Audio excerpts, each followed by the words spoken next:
Hey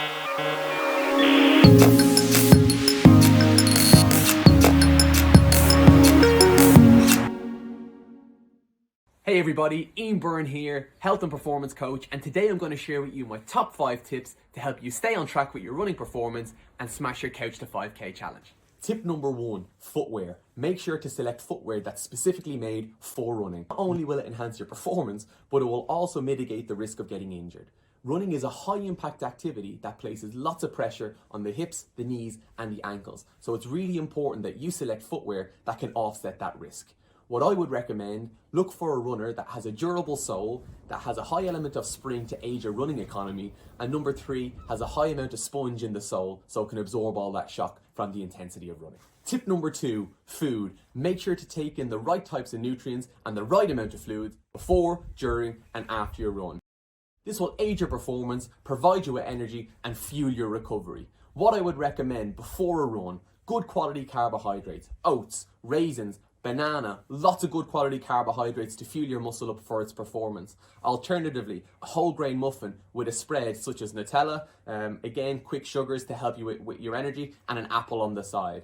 I also select a good quality protein source. Usually I pick eggs, they're super convenient, boiled, scrambled, in omelette format. Again, provides my muscle with the nutrition and the nutrients to facilitate its repair after the run.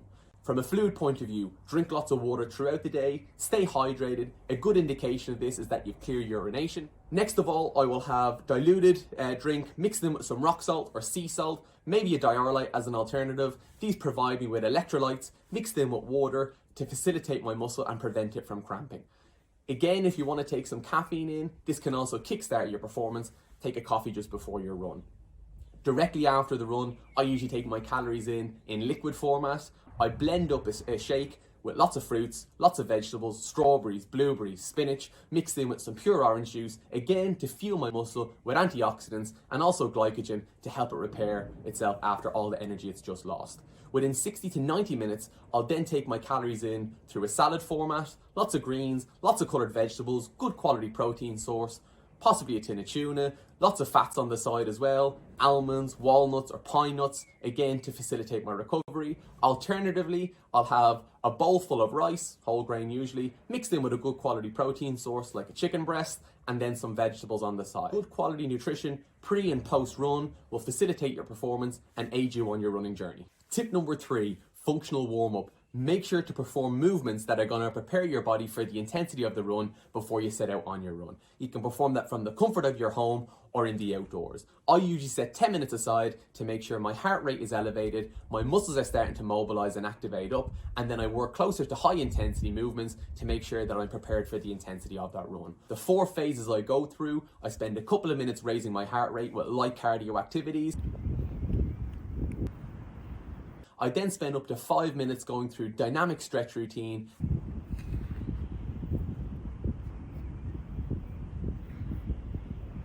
And then I finish off with some higher intensity cardio movements. If you want to head over to my page at The Time Coach and drop me a DM, I'll more than happily send you on a 10-minute clip of the functional warm-up I perform before my runs.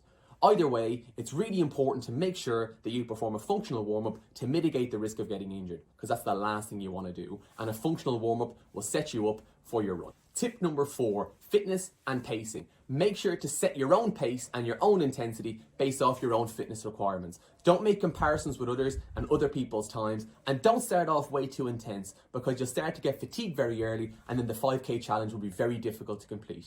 Remember, the first obstacle is to overcome the 5 kilometer challenge. If you have to walk or jog for parts of that, absolutely fine. Get competitive with yourself and then push the boundaries with each run.